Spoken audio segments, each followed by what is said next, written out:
So dear viewer, 98% of those who watch the news on our channel are not subscribed. We request you to subscribe immediately and support us to continue publishing all the news in a quality manner. JK tyre racing season 2025 இரண்டாவது சுற்று. புதிதாக அறிமுகம் செய்யப்பட்ட லெவிடாஸ் கோப்பை போட்டியில் கோவை வீரர் ஜெய் பிரசாத் வெங்கட் முதலிடம்.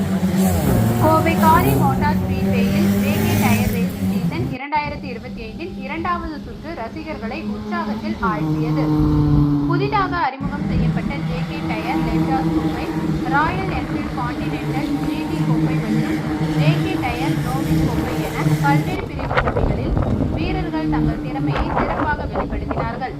இந்த ஆண்டு ஜேகே டயரின் பந்தய நாட்காட்டியில் அறிமுகப்படுத்தப்பட்ட லெவிடாஸ் கோப்பையின் இறுதிப் போட்டியில் முதலிடத்தை பிடித்ததன் மூலம் கோயம்புத்தூரை சேர்ந்த ஜெய் பிரசாத் வெங்கட் மாருதி இக்னிஸ் மாடல் காரை தன்னால் தன்னம்பிக்கையுடன் கையாள முடியும் என்பதை வெளிப்படுத்தினார்.